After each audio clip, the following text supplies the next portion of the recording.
بسم اللہ الرحمن الرحیم۔ السلام علیکم ورحمۃ اللہ وبرکاتہ۔ حضور اکرم صلی اللہ علیہ وآلہ وسلم کا بتایا ہوا عمل۔ اگر آپ چاہتے ہیں کہ آپ کے رزق میں برکت ہو، مال و دولت میں برکت ہو، تو یہ عمل کیا کریں۔ جو بھی یہ عمل کرے گا اللہ تعالیٰ اس کو غنی کر دے گا اور ایسی جگہ سے اسے رزق عطا کرے گا اسے پتہ بھی نہ چلے گا۔ آپ بھی یہ وظیفہ پڑھنا شروع کریں، انشاءاللہ آپ کے دن بھی پھر جائیں گے۔ جو شخص اپنے گھر میں پہنچتے وقت یعنی داخل ہوتے وقت سورہ فاتحہ اور سورہ اخلاص پڑھتا ہے، اللہ تعالیٰ اسے محتاجی دور فرما دیتا ہے اور اس گھر کی خیر و برکت بڑھ جاتی ہے، یہاں تک کہ اس کا فیض پڑوسیوں کو بھی پہنچتا ہے۔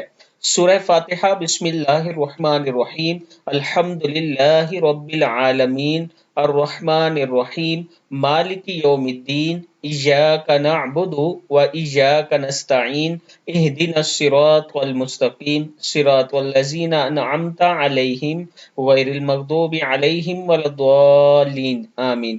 سورہ اخلاص۔ قل هو اللہ احد اللہ الصمد لم یلد ولم یولد ولم یکن لہ کفوا احد۔ یہ دو صورتیں جب بھی آپ اپنے گھر میں داخل ہوں ضرور پڑھا کریں، اللہ تعالیٰ آپ کی پریشانیاں بھی دور فرمائے گا اور مال و دولت میں بھی برکت عطا فرمائے گا۔